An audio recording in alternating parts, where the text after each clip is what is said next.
What's up everyone? The head of household's brand new nominations have been revealed and one house guest is moping around the house like a 5-year-old boy who just had his lollipop taken from him. We've got so much to talk about, so welcome to your live feed update. Right before we get started, if you are new around here, make sure you hit that subscribe button.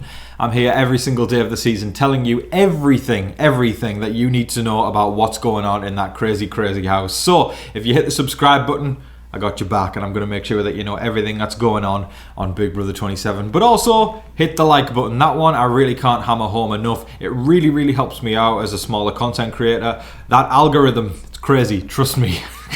Man, it is. So if you can hit the like button, that really helps me out more than you even know. So, 2 things there. Subscribe, like. Let's get to the update. Question of the day now, folks, and this one is one for my old school fans. Out of every single Big Brother player ever, let's talk more old school, we'll try to go for, who do you think could adapt to this Big Brother 27 game better than the rest? Who could you pluck out of old school? Is it Diane? Is it Nokomis? Is it Dr. Will? Who do you think we could pluck out, drop in this game, and would run circles around this cast? Let me know in the comment section below. We begin today's update with a Kelly update. That's how you know it's going to be a good one. Jeez, Kelly already trying to get in Mickey's good favours. With Mickey as the new head of household, she knows that she is definitely somebody that can hit the block in any time. Kelly has been, there's a phrase that comes up every season. She's been the porn star of the season. Her and Keanu, co-porn stars. Whoever goes first, the other one will take the mantle as the porn star. But yeah, Kelly and Keanu are the porn stars of the season so far. And of course, as a result, she knows that. She's really proactively trying to make sure she does not end up on the block. So she goes to Mickey and she does the usual crazy Kelly scenarios where she offers the world or offers the most random things possible. So rather than volunteering to go on the block this week, well done, Kelly. Well done. Big Brother genius, that. I'll tell you what. She actually didn't do that this week. She said to Mickey, I promise, if you don't nominate me, if I win the veto, I will not use it. I will not change your norms. I'll let them all stay the same. So that was one thing. And then all of a sudden she changed tact and went for a more aggressive approach and said, like, for some reason she threw herself in front of the Rylie train and said, put me up instead of Rylie. I don't want Rylie going up. Kelly is such a random player, isn't she? I don't know the word to describe her. If we could describe Kelly in one word, I can already see people's cogs turning as I'm saying this right now, but her game is messy. She all of her values and morals and her code in this game. Imagine this was Dexter and you've got a code. It's just, they always go like, these are the barriers, but she goes, I'm going to go over here. Oh, sorry, I'm over there now. Kelly is off her rocker. Let's say that she's off her rocker, and her strategy is that of a ice cream sliding off a plate on a warm day. Yeah, there you go. That's how I describe Kelly's game. Make it make sense. We got a little bit more of a glimpse into Zach's game when Keanu pulled him aside and asked him, hey, if you won HOH, who would have you put up? And Zach was very candid with Keanu. He said, Ashley, I can't stand that girl. That's what she said. Again, this is a product of Ashley continuing to go on the way she does in the house, kind of not really thinking about anybody else. But the thing for me with Ashley is she's not making anybody's life a living hell in there, and she's not saying anything that is like deeply offensive to anyone. So as a result, I'm just like, yeah, she's messy. She's old school in that regard, you know, she doesn't really give a crap, which is kind of fun. But do I like her on a personal level? I really don't, because of how unpleasant she is on a personal level. But hey, isn't that Big Brother? We all watch these people, and some of them we'd love to hang out with, and some of them we would not want to touch with a 20-foot barge pole. So that's been the nature of these shows since the beginning of time. Heroes, villains, everyone establishes himself. But Keanu, of course, got a little something out of Zach there. So we know that if Zach wins, Ashley will most likely be hitting the block. As the first few weeks of Big Brother 27 have gone on, many of us have seen Riley's antics, behaviour, and it's allowed a lot of us to form an opinion on him. Some people will defend him until the wheels fall off, and some people just don't like women being called bitches by a guy called Rylie. And you can count me in that camp. But here's the thing. With Rylie, he is, to me, what I thought he was when he started not respecting women like this and doing all that stuff. He kind of acts like a 5-year-old boy. So basically, he did have his head of household ripped out from under him by Mickey, which obviously is a thing to definitely feel butthurt about. That is a real possibility, and rightfully so. But I'm going to make a reference back to Chelsea from last year. Chelsea was on top of the world, and then Cedric got evicted. And it blew her plans, and Brooklyn, her ally, just spiraled. It was fascinating to see, because Brooklyn tanked her own game in that regard, but she was a fantastic player beforehand. But guess who didn't? Chelsea, rather than moping around, she picked herself up, she got ahead in the game, and then she went on to win Big Brother 26 in a magnificent way, I must add. She did amazing. Rylie, on the other hand, is doing the opposite of what a Big Brother winner would do. He is moping. He is moping and crying and cursing at people and saying, F you, you're an effing liar, all that kind of stuff like we discussed yesterday. But he continued to mope today as well.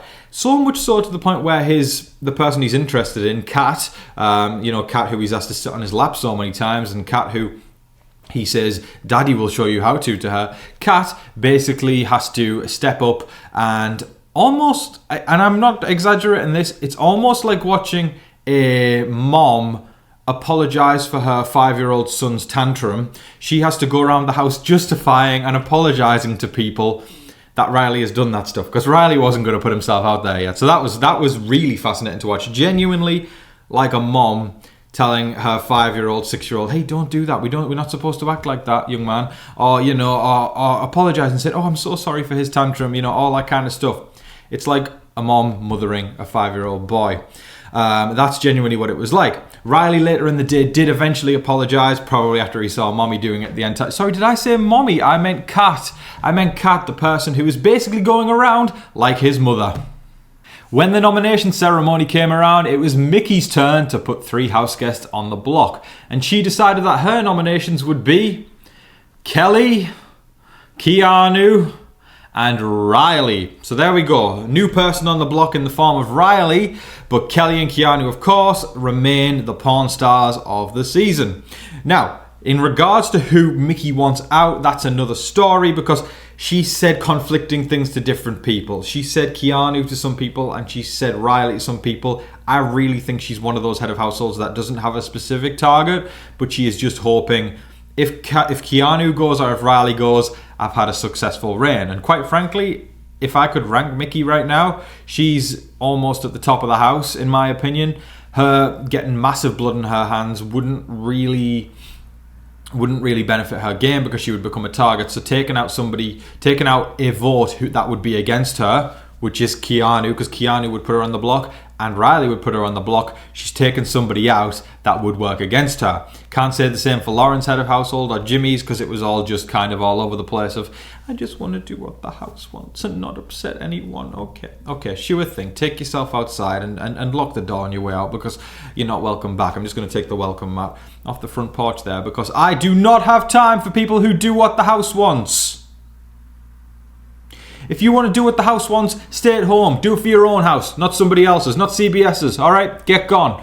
But, like I said, Keanu or Rylie going would be a benefit to Mickey's game. It just makes sense for her, but I don't think it's going to go as smooth as that, because, of course, we have Veto coming up, and Kelly and Keanu have showed that they're very capable of coming through with their comp wins, and then obviously, Rylie is going to be fighting tooth and nail as well, because hell hath no fury like a 5-year-old boy who's just had his candy taken away from him. So watch out for Rylie potentially coming through with his comp wins. But yeah, I don't know. This week could see anything, because if one of the nominees comes down, Mickey is...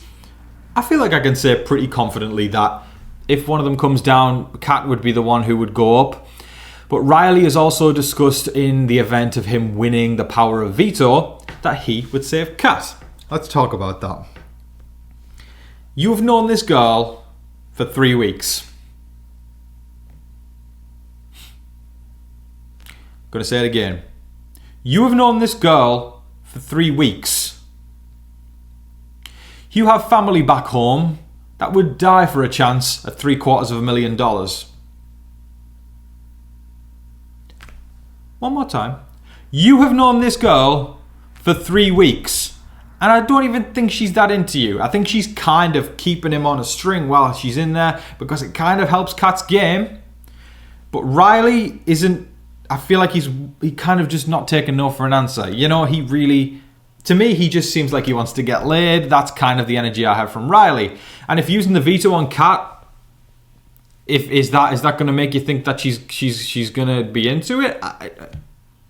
I don't think she will. I don't think she will, folks. I think she's going to continue stringing him along. But Rylie, you need to get your head in the game. If you're going to mope around, then make it worth its while, and then put that energy into winning the power of veto. But yeah, this could end up with Kat going up.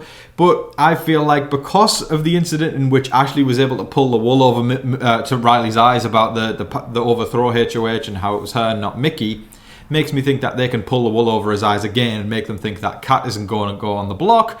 And then if he does come down, Kat goes up, and then he's going to be moping around for another 17 days. But we'll see how that one goes out. But yes, Kat would most likely be the replacement nominee. So if one of them comes down, expect, especially if Rylie doesn't win the veto, expect Kat and Rylie to be sat on the block against each other. While in the two sides war of the house, Morgan and Jimmy do align on the same side. Morgan has definitely been proactive in trying to start some anti-Jimmy sentiment in the house, and she has been spreading it to both sides during a conversation with Vince, Zach and Mickey. That's 2 from each side, so you got Morgan and Mickey on one side, Vince and Zach on the other side. Again, there is some, in the Venn diagram of the alliances, heavy hitters does cross over, but again, that alliance is just a second away from going like that. But she has basically expressed to those guys how she's kind of sick of Jimmy. This sentiment 100% started when Jimmy became head of household. He talked such a big game and wanted to be the center of attention when he was head of household so much that it did actually rub up not just the viewers, but it rubbed a lot of the house guests up the wrong way. And I remember that week when they were talking about the Jimmy show while in his head of household room. It was so cool. It was like watching a Game of Thrones or something, where it was like the two queens plotting against, the king who's in charge, who's been treating them like crap. It was almost Shakespearean in a weird way. And seeing them talk about the Jimmy show, that's kind of how a lot of the house guests are feeling. They feel like he isn't just a fellow house guest. He's trying to make Big Brother 27 Big Jimmy 27, the Jimmy show as they have referred to it as. So that sentiment against him has definitely started, and of course it's going to be Morgan because she's probably the most proactive gamer in the house. My only concern about Morgan, because I saw some people in the comment section yesterday saying, don't put so much stock in Morgan. I am not, for the very reason you guys keep reminding me of. She is head over heels for Zach, and I feel like she's kind of following that to a T, and it could be to detriment of her own game. I don't know though for sure. I've still got a lot of stock in Morgan because she's a very proactive gamer, but again, she could easily be somebody who gets the boot before pre-jury still. All it takes is the other side to get a head of household next week, and then Morgan, Mickey, Ashley, Rachel, a combo of those 3 hit the block together, and then somebody that has been, I guess, a central figure this season so far could be gone out the door just because somebody on that side wins head of household. So it really can all switch up. I liken it to Brooklyn from last year. Brooklyn, she was a great gamer. I loved her. I thought she was going to go really deep in the game, but she was cut just before jury, and I consider her to be one of the best pre-jurors of all time. She was really had her head in the game, but she did let her emotions get in the way when Cedric got evicted. And I'm sure if she was given a second chance, which I think would be really cool to see, she would try next time to do what Chelsea did. And rather than mope around, use that energy to go, okay, I've been knocked down, but the only way is up, and I'm going to do everything it takes to get to the end and win that money. And guess what Chelsea did? She did it. She won the money, right? I liken it also to, who remembers Amira from Big Brother 24? She was on the Taylor season where Taylor won, and Amira, she was okay on a social level, but she was also somebody that gamed hard, and I think a lot of people had her for their preseason picks of who was going to win the game. And also those first few weeks, people were like, oh, Amira knows her stuff, and then boom, pre-jury, she was gone. This usually happens In modern day era, I'm noticing a trend of, you know, the strategic woman tends to be the one who gets cut just before jury. So I'm really hoping Mickey and Morgan can make it over that hump, because those two are very good, very proactive, and I can't wait to see if they can do that. But yeah, definitely something to pay attention out over the next couple weeks. Morgan, she might be trying to push Jimmy and turn the sentiment against him, but something in my big brother mind tells me that Morgan might be cut before jury and Jimmy might go on longer. But who knows? We're going to have to see how the week plays out. With the nominations this week, it finally allowed Will to have a nice day. He has spent a lot of days on the block over the last couple of weeks, and I think it came as a relief to him that he was finally able to just... Because Will sleeps a lot, but he, of course, when you sleep, you know, and you're nominated, there's a lot of anxiety going through that brain, but... My man Will was finally able to just have so many nice naps without even having to worry about being on the block. He had a very nice day, and I just thought that would be a fun update to bring up. Will had a very happy day. He was a happy man. He was a joyous man. He was a content man. He was very happy to be in there. I just hope that he takes this time off the block to actually get his head back in the game and focus on what the real prize is here, because he could take this. If he gets to the end, I could totally see a jury awarding Will the win, because he's just so darn likable that people will not vote him out no matter when he's on the block. So get in the game, Will. You can do this. This is an opportunity that's just been... The red carpet has been rolled out in front of you. The red carpet all the way to your bed has been rolled out in front of you and says, Will, get your head back in the game, because you can do this. You've got a good game. Don't throw it away. That is all of your live feed updates for today, folks. I thoroughly hope you all enjoyed watching. I had a ton of fun making that update there. I hope you all enjoyed it too. Let me know in the comment section below. But we're going to sign things out with a few super thanks, so stick around for this. Got a few questions, few opinions, and we're just going to... It's almost like the call-in segment in a weird way. So we're just going to finish up with that. But first up, we've got the wonderful Angela G. Thank you so much, Angela. You say thanks. I say thanks to you. Thank you so much, my darling. I hope you have an amazing day, and I hope you're doing incredibly well. Thank you, Angela. Next up, we've got Richard Wallace, the great Richard Wallace. You know, whenever I hear that name, I always think of Richard Wallace from The Office. You know, Michael Scott's boss. Because Michael Scott obviously ran the office in Scranton, but then in New York, the boss was David Wallace, I believe. Or was that Jan Levinson? I don't know. Listen, we can talk about The Office another day, but point is, that name always reminds me of The Office. And Richard Wallace says, thanks and yes to Mickey. Yeah, Mickey did very, very well.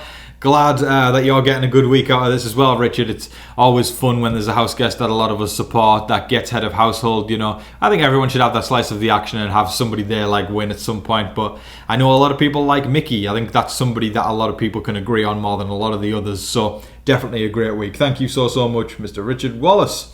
Next up, we've got the great Marie Carnley. Marie left this one on my new challenge update. I am now covering the challenge, folks. The new season just began, so might as well get in now if you're looking for something else to watch. And let me tell you, these folks on the challenge, they are so much more competitive than the folks on Big Brother, and there's a lot of drama, and it feels like old school reality TV. So check out the challenge, folks. But Marie left me that one on my latest challenge update video from the first episode. Thank you so much, Marie. I appreciate you. You're a shining light on this channel. You really are, my darling. And I just want to give you a big hug. Hope if we ever meet one day, I'll give you a huge hug, and I just appreciate you so much for always supporting. You really make this guy's day a hell of a lot better when he sees your face in the comment section. So thank you so much, Marie. I hope you have an amazing day, my love. Mwah. Okay. Next up, we've got the great Kimberly the Goat.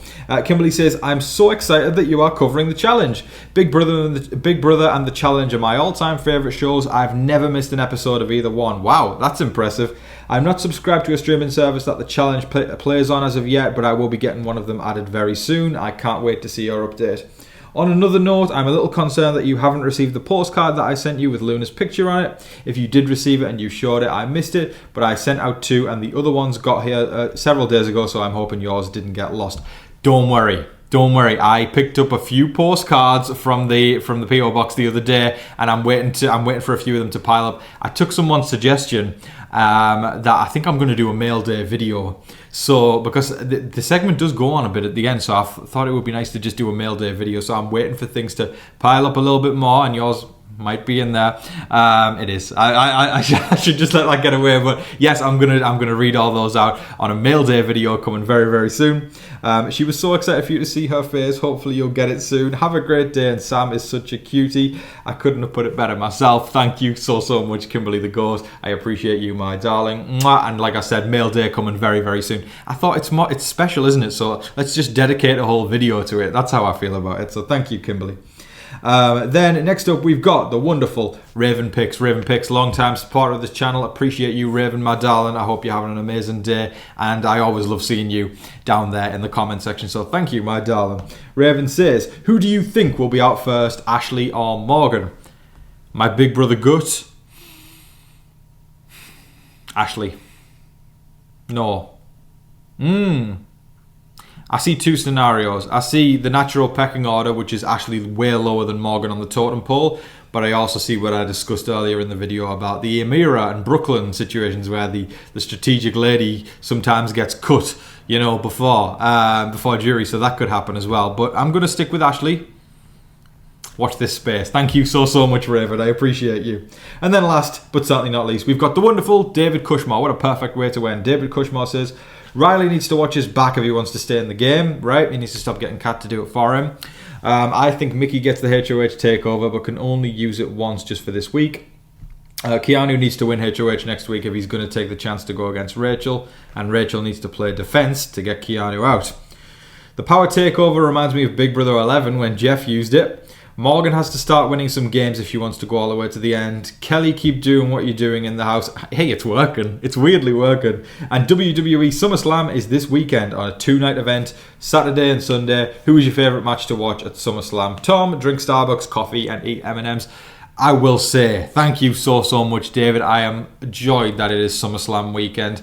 Both me and Sam are looking forward to watching that later. We're both very excited. I know I can speak for both of us because we both tend to like the same people in WWE. But we're both very excited for Cody Rhodes versus John Cena. And also, we love Rhea Ripley, so we're looking forward to Rhea, Io, and Naomi as well. So that's going to be a fun one to watch, and can't wait for that. And M&M's and Starbucks coffee, fantastic advice as always. Thank you so much, David. But like I said, everybody, that's all we've got time for today. I hope you enjoyed this update. I really, this is probably one of the most fun ones I've had this season so far. I just feel like I was able to let loose a bit and go for it, which is a hell of a lot of fun. So thank you so much, everybody. I appreciate everybody's continued support so far. Like I said at the beginning, if you enjoyed this video and you want updates every single day, make sure you hit the subscribe button.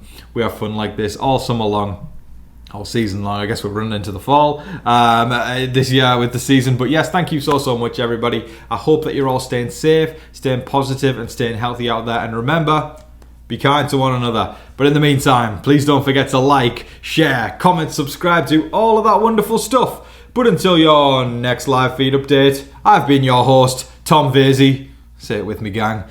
Good night.